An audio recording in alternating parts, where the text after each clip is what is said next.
성도 여러분, 다른 사람을 축복하는 걸 좋아하십니까? 다른 사람을 축복하면 나도 기분이 좋고 나도 복을 받죠. 그리고 여러분들을 제일로 축복하는 사람들은 주로 어디에 있다고 생각하십니까? 날 축복하는 사람은 어디 있습니까? 집에 있죠. 교회에 있어요. 여기에 있습니다. 나를 위해서 하나님께 복을 빌어줄 수 있는 사람을 가진 사람들은 행복한 사람들입니다. 그래서 오늘 저는 말씀을 나누기 위해서 설교 제목을 적는데요. 하마터면 너무 길어질 뻔했어요. 형제 자매를 위하여 하나님께 복을 구하면 하나님의 복이 옵니다 라고 다 쓰면 너무 길어질까 봐 잘 아실 것 같은 부분은 좀 줄였습니다. 형제 자매를 위하여 하나님 아버지께 복을 구하면 하나님의 축복이 여러분에게 임하게 되실 줄로 믿습니다. 교회라고 하는 공동체는 서로가 서로에게 하나님의 축복을 구하고 기도하는 공동체입니다. 그리고 예수 믿는 사람들은 세상 사람들까지도 하나님의 축복을 받을 수 있도록 복을 나누는 사람이 되어야 한다는 사실을 오늘 말씀을 통해서 함께 기억하시면 좋겠습니다.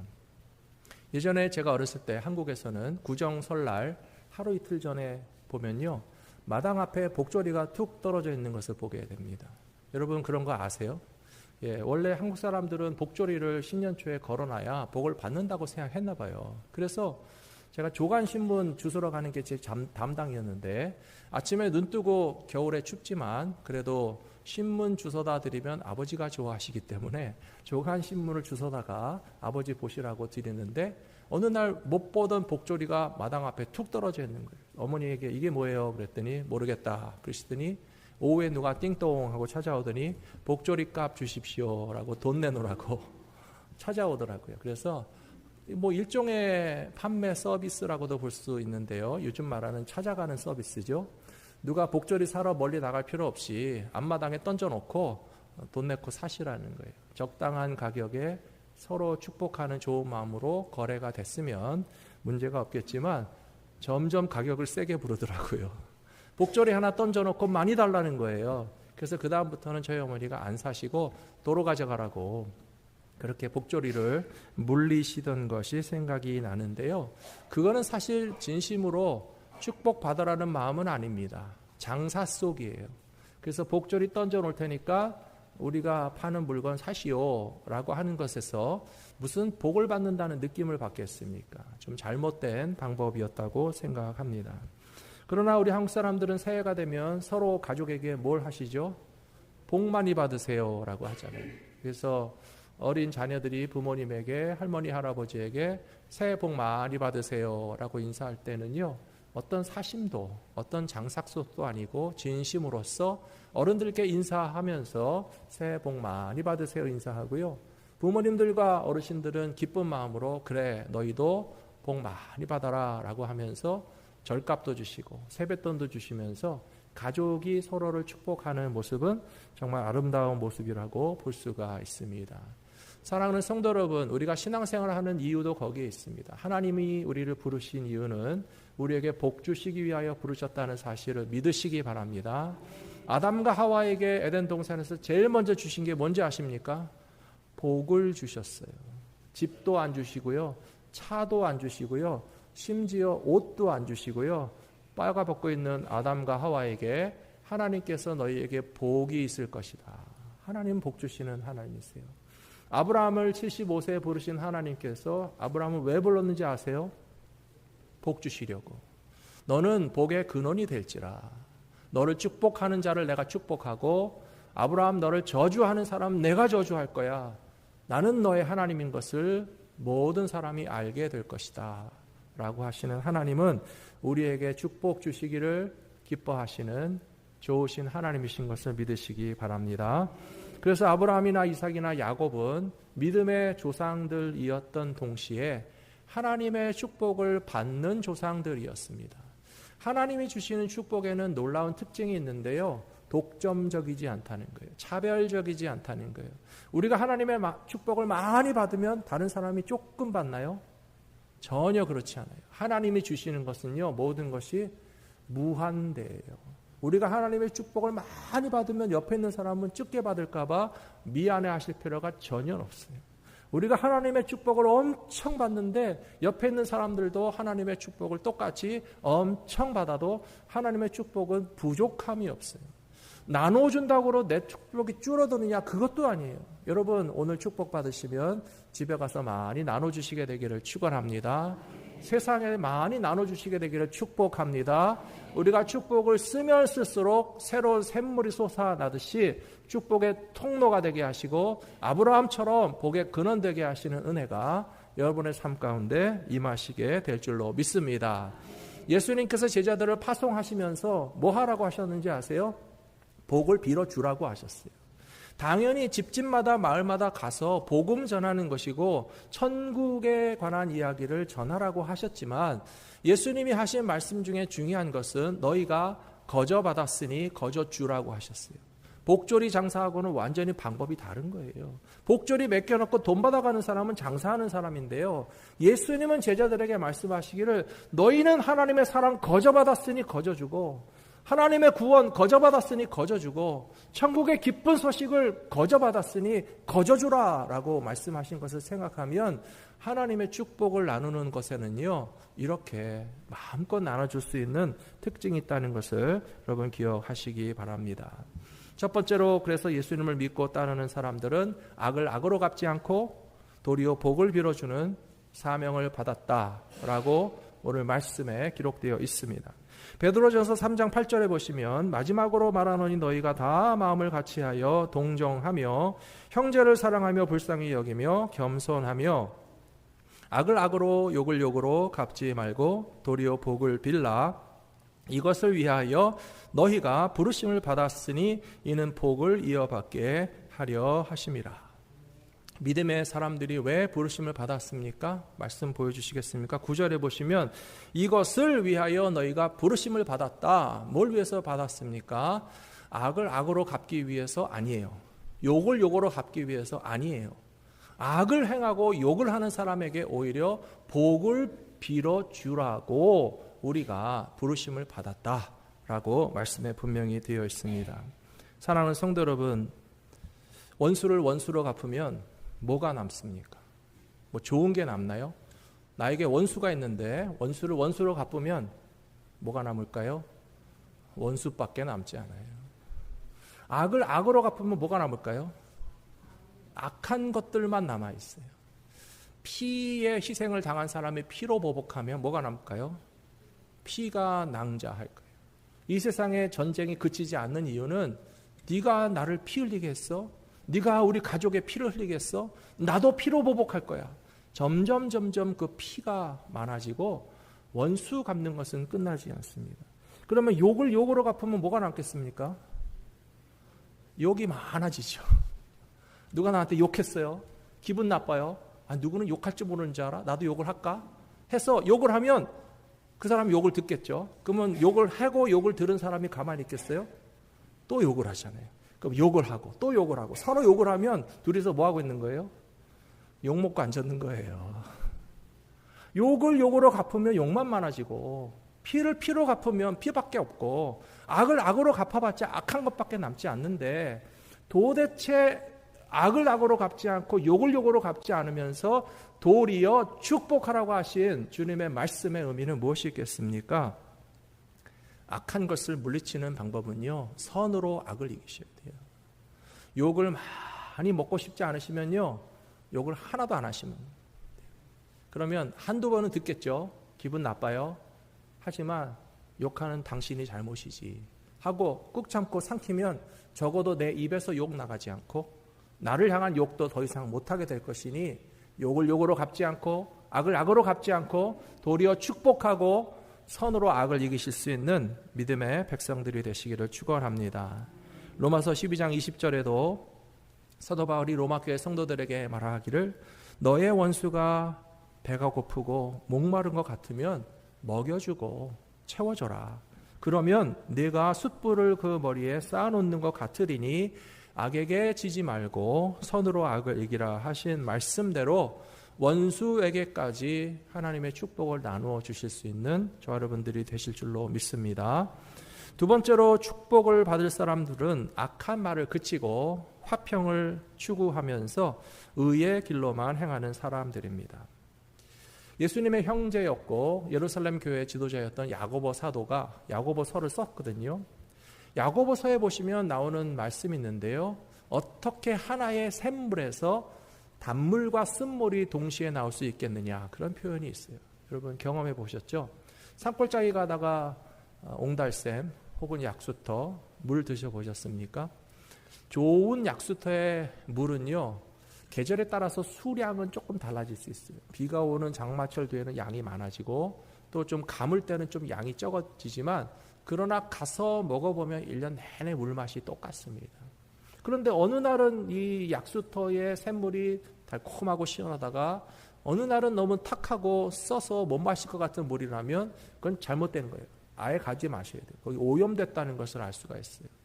이것은 무엇을 의미하는가 하면 크리스찬들의 본질과 정체성을 의미하는 것입니다. 이 사람이 정말 예수 안에서 변하여 새 사람 됐다면 항상 마실 수 있는 좋은 샘물이 단물이 나오는 것만이 정상이지, 단물도 나왔다가 쓴물도 나왔다가 쓴물도 나왔다가 단물도 나왔다가 그러면 어떻게 생각하는 줄 아세요? 그 사람은 가짜다라고 생각하는 거예요. 어떤 사람이 누구에게는 축복의 말을 합니다. 사랑의 말을 합니다. 칭찬의 말을 합니다.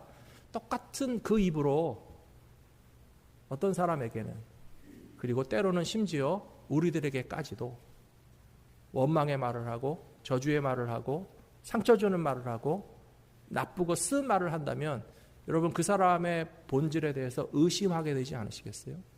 언제나 착하고 선하고 축복하는 말만 해야지 될 사람이 누구에게는 또 때로는 나에게도 악하고 독하며 상처 주는 말을 하다가 어느 날 돌변해서 뭘 나한테 바라는지 모르겠지만 갑자기 얼굴빛이 좋아져 가지고 칭찬의 말, 사랑의 말, 축복의 말을 하면요, 우리 의심할 거예요. 이 사람 쓴물 나오던 사람인데, 독한 말을 하던 사람인데 지금 나에게 하는 말은 과연 진심일까? 의심할 수밖에 없는 것처럼 예수 그리스도 안에서 변화된 새 사람들은 항상 생명수와 같이 달고 시원한 축복의 언어만 마음껏 사용하실 수 있는 믿음의 사람들이 되시기를 축원합니다. 오늘 베드로가 이렇게 이야기했습니다. 3장 10절에 보시면, 그러므로 생명을 사랑하고 좋은 날 보기를 원하는 자는 혀를 금하여 악한 말을 그치고 그 입술로 거짓을 말하지 말고 악에서 떠나 선을 행하고 화평을 구하며 그것을 따르라.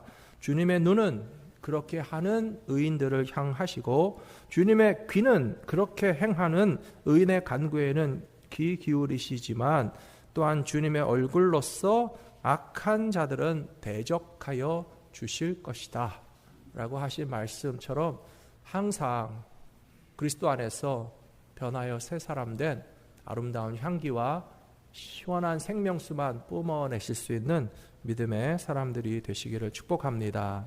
시편 1편에 보시면, 저는 시편 1편 말씀 참 좋아하는데요, 복 있는 사람이라고 되어 있어요.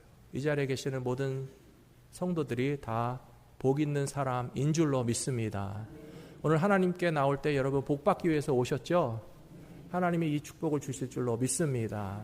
복 있는 사람의 특징을 보셔야 돼요. 어떤 사람들인가 하면 하나님께 축복받는 사람들은 악인의 꾀를 따라가지 않아요. 잘못됐다는 걸 알면 끌려가지 않습니다. 죄인들의 길에 서지 않습니다. 하나님의 축복받는 사람들이 왜 죄인들의 길에 서서 행하겠습니까? 그리고 하나님께 축복받는 사람들은 오만한 자의 자리에 앉지도 아니하고 항상 겸손과 감사로 가득한 믿음의 삶이 될 줄로 믿습니다. 그런데 이 시편 1편을 조금 더 읽어보시면 5절에서 악한 사람들은 심판을 견디지 못하고 죄인들은 의인들의 모임에 들어가지 못하는데 무릇 의인들의 길은 여호와께서 인정하시나 악인들의 길은 망하리로다 라고 되어 있습니다. 여러분 이 말씀 믿으십니까? 그렇다면 우리가 심판할 필요 없어요. 우리가 악을 악으로 갚을 필요가 없어요. 우리가 어떻게 죄인들을 심판하면 좋을까라고 막 끙끙 애를 쓰는 일들은요, 전혀 하실 필요가 없는 일이에요. 왜 그렇습니까? 하나님께서 5절에 보시면 하나님께서 악인들을 심판하실 것이기 때문에 우리가 심판하려고 할 필요가 없다는 거예요. 하나님께서 죄인들은 의인들의 모임에 들어가지도 못하게 하실 것이기 때문에 우리가 누구를 찝어서 밀어내려고 하실 필요도 없다는 것이고요. 6절에 보시면 무릇 의인들의 길은 여호와께서 인정하시나. 우리들입니다. 하나님께 복받는 사람들은 하나님이 인정하시는 길을 지금 걸어가고 있기 때문에 우리가 어떻게 악인들이 망하는지 좀 빨리 망했으면 좋겠다는 생각도 하실 필요가 없는 것이, 하나님께서 반드시 악인들의 길이 망하게 하실 것을 믿고 바라보시는 주님의 백성들이 되시기를 축원합니다. 세 번째로 믿음의 형제 자매들을 위하여 서로 축복을 빌어주는 사람들은 결단코 부끄러움을 당하지 아니하고 하나님의 축복을 반드시 받게 될 줄로 믿습니다. 오늘 말씀 3장 16절에서 너희는 선한 양심을 가지라. 이는 그리스도 안에 있는 너희의 선행을 욕하는 자들로 그 비방하는 일에 부끄러움을 당하게 하려 함이라. 선을 행함으로 고난받는 것이 하나님의 뜻일진데 악을 행함으로 고난받는 것보다 나으니라 라고 되어 있습니다. 16절 다시 보시면 선을 행해도 욕을 먹고 비방을 당한다고 되어 있어요. 여러분 경험해 보셨습니까? 선한 일을 하고 또 우리가 열심히 잘하려고 하는데도 다 칭찬해 주는 건 아니에요. 왜 그럴까요? 우리가 선한 일을 하는데 왜 비방할까요? 우리가 선한 일을 하는데 왜 욕하고 힘들게 할까요? 제가 생각해 보니까요, 본인이 안 하는 사람들이 주로 욕을 하더라고요. 우리가 착한 일 하면 착한 일 하는 거에서 시기 질투하고 본인은 안 하는 사람들이 욕을 해요. 너 왜 쓸데없이 착한 일을 하냐? 너 왜 이렇게 쓸데없이 좋은 일을 하냐? 본인은 안 하면서 우리가 선한 일, 착한 일을 한다고 비방하는 사람도 있고 욕하는 사람도 있고요. 그러나 여러분 기억하셔야 됩니다. 주님의 뜻을 따라 순종하여 선한 일을 한다고 모든 사람들이 다 칭찬해 주는 거 아니에요. 모든 사람들이 다 박수 쳐주는 거 아니에요. 모든 사람들이 다 우리를 칭찬하고 인정해 주는 거 아니에요. 그럼에도 불구하고 베드로는 우리를 위로해 주는 소망의 말씀을 주시고 있잖아요. 선을 행해도 고난받는 것 하나님의 뜻일 수 있다. 하지만 악을 행해서 고난당하면 그 부끄러운 것 아니냐. 모든 사람들이 다 알지 않겠습니까? 악을 행했으니 하나님께 심판받았지. 그게 아니고 우리는 선을 행하는 중에 고난받아도 주님 뜻 안에서 우리를 위로해 주시고 회복시켜 주실 줄로 믿습니다. 스위스라고 하는 나라는 유럽에서 제일 부자 나라입니다. 국민소득이 아주 높습니다. 얼마나 높은가 제가 오늘 자료를 봤더니요, 스위스의 1인당 국민소득은 유럽 전체 중에 거의 탑급입니다. 독일보다 2배예요. 영국보다 2배입니다. 프랑스보다 역시 2배 이상 훨씬 높습니다. 미국의 1인당 국민소득은 얼마나 되는지 아세요? 우리가 살고 있는 이 미국, 부자 나라이기도 하지만 그러나 인구수가 많아서 1인당으로 쪼개면 한 6만 불에서 7만 불 정도 나와요. 독일의 1인당 국민소득은 5만 5천 불이에요. 영국의 1인당 국민소득은 5만 불이에요. 프랑스는 4만 6천 불이래요. 스위스는 1인당 국민소득이 10만 불이 넘어요. 2배나 부자 나라예요. 스위스는 어쩌다가 그렇게 부자 나라가 됐을까? 사실은 굉장히 가난한 나라였어요. 산골짜기에 아무것도 없었어요. 알프스 소녀 하이디가 아무리 노래를 불러봤자 굴러가는 거는 소똥하고 치즈밖에 없어요. 그런 가난한 나라이기 때문에 스위스의 남자들이 용병으로 나가야 했던 거예요. 남의 나라에 가서 전쟁터에서 목숨 걸고 싸워가지고 그 용병으로 받은 월급 가지고 자녀들 교육시키고 집에 있는 가족들 먹여 살리던 나라였어요. 스위스가 부자 되기 시작한 것은 종교개혁 이후입니다. 개신교가 발달한 나라가 스위스입니다.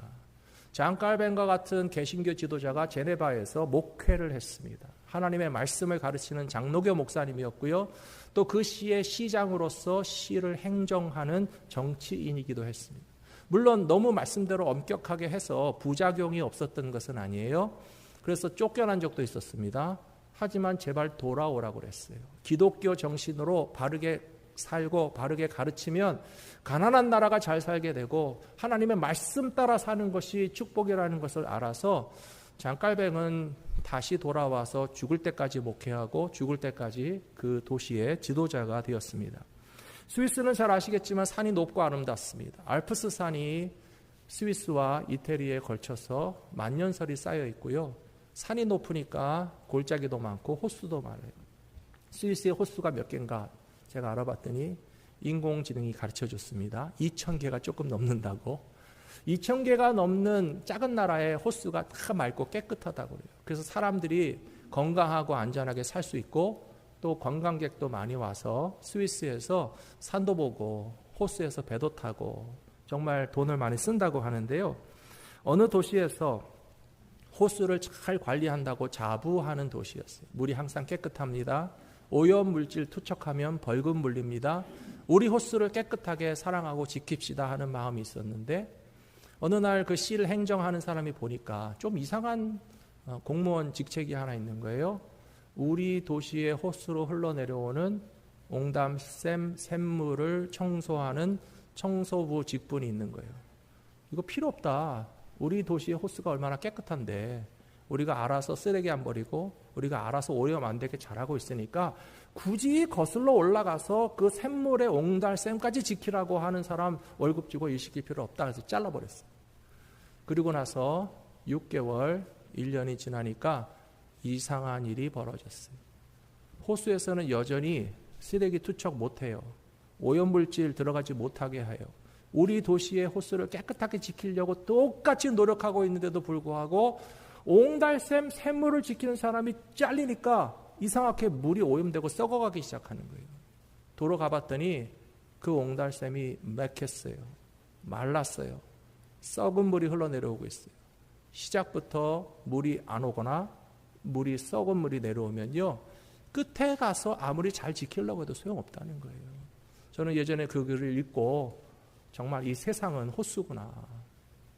이 세상에 법을 지키기 위해서 공무를 집행하는 사람들이 경찰이나 행정력을 가지고 질서 있고 안전하며 깨끗한 도시를 만들기 위해서 아무리 힘써도 잘 안 되죠. 왜 그런지 아십니까?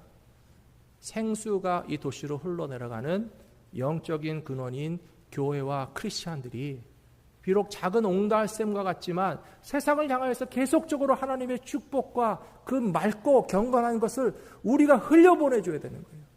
교회는 아무것도 아닌 것 같아 보이죠? 그렇지 않아요. 교회가 썩으면 세상이 썩을 수밖에 없습니다. 크리스찬들이 세상에서 하는 일이 별거 없는 것 같아 보이죠? 나 하나 착하게 산다고 세상이 착해질까? 하지만 우리들이 오염되지 않고 교회가 경건과 거룩함을 지키면서 세상을 향하여서 끊임없이 맑은 물을 흘려보내지 않으면 경찰이 아무리 많아도 소용없어요. 법이 아무리 무서워도 소용없어요. 세상을 지키는 사람이 우리는 호수를 깨끗하게 하려고 몸부림치는데 왜 썩어갈까?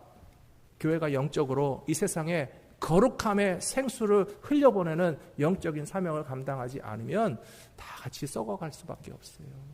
사랑하는 성도 여러분, 우리가 세상을 축복하는 방법은 바로 그것입니다. 예수님께서 마태복음 5장 43절에서 또 너의 이웃을 사랑하고 내 원수를 미워하라 하였다는 것을 너희가 들었으나 나는 너희에게 이르노니 너희 원수를 사랑하며 너희를 박해하는 자를 위하여 기도하라. 이같이 한즉 하늘에 계신 너희 아버지의 아들이 되리니 이는 하나님이 그 해를 악인과 선인에게 비추시며 비를 의로운 자와 불의한 자에게 내려주심이라 라고 예수님이 말씀하셨습니다. 이런 원리가 적용되는 곳은 이 세상에 어디에도 없어요. 세상에서는요, 원수는 원수로 갚아도 된다라고 되어 있어요. 죄인들에게는 그 벌을 내리는 것만이 당연하다라고 생각합니다. 그러나 예수님의 말씀은 원수까지도 사랑하라고 말씀하고 계시잖아요. 우리가 신앙생활 하다 보면 미운 사람도 있고 이쁜 사람도 있지만 이쁜 사람 있죠? 이쁜 사람 있어요. 다 이뻐요. 다 축복하셔야 돼요. 누구는 축복받아 마땅하고 누구는 축복을 안 받아 마땅하고 그런 거 없다는 거예요. 하나님께서 선인과 악인에게 똑같이 복을 주시고 세상에서는 원수를 미워해도 된다고 심지어 구약 성경에까지 보복법에 대해서 나와 있는 것은 사실이지만 예수님께서는 말씀을 완성하러 오신 분이에요. 구약 시대에는 그러할 만하니까 보복법이라는 것이 존재하기는 했지만 오늘 말씀에서는 그거를 업그레이드해서 완성해 주시는데 원수를 미워하라고 구약 성경에 나와 있는 것은 사실이지만 그러나 너희는 누굽니까? 저와 여러분이에요. 하나님의 나라의 천국 복음을 듣고 은혜를 받고 하나님의 사랑받고 예수님 믿어서 구원받은 사람들은 원수까지도 차별함이 없이 모든 사람들을 다 축복하는 것이 마땅한 일이다 라고 실천하게 되면 얼마나 놀라운 일이 일어날지 여러분 기대해 보시기 바랍니다. 세상에는 이런 곳이 절대 없어요. 여러분 학교 다닐 때 모든 친구들 다 사랑하셨습니까? 아니잖아요. 우리 괴롭히는 사람도 있고 도시락 뺏어가는 사람도 있고 때리는 선생님도 있고 이 학교를 빨리 졸업했으면 좋겠다. 학교에서 모든 사람을 다 축복하고 사랑하는 것은 불가능해요. 여러분 직장에서는 모든 사람 다 사랑하고 축복합니까? 세상은요 경쟁을 넘어서서 전쟁터예요. 함께 일하는 사람도 경쟁자이고 우리에게 찾아오는 고객들도 고마운 고객들도 있지만 진상 고객도 있잖아요. 어떻게 세상에서 모든 사람 다 사랑할까? 그런 생각할 수밖에 없어요. 그러나 유일하게 완전히 다른 것은 저는 교회뿐이라고 생각합니다. 저는 오늘 교회 올 때 저도 복 받기 위해서 왔고요. 여러분들이 축복 받으시게 되기를 원하는 마음으로 왔어요. 세상에 어디에도 교회 같은 데는 없어요. 여러분 제가 말씀드렸잖아요. 세상에 유명한 빵집이 있지만 저는 빵집을 부러워하는 게 아니에요. 빵집의 어떤 성공을 흉내내자는 것이 아니에요. 그것도 전혀 비교할 수 없는 놀라운 하나님의 축복이 바로 교회에 있는데 교회에 오면 축복받는다고 생각하면 달려오지 않겠습니까? 교회에 오면 나를 축복해 주려고 하는 마음만 가득하게 가진 사람들이 다 둘러싸였다고 생각하면 여기보다 행복한 데가 세상에 어디 있습니까? 그것이 바로 교회라는 거예요.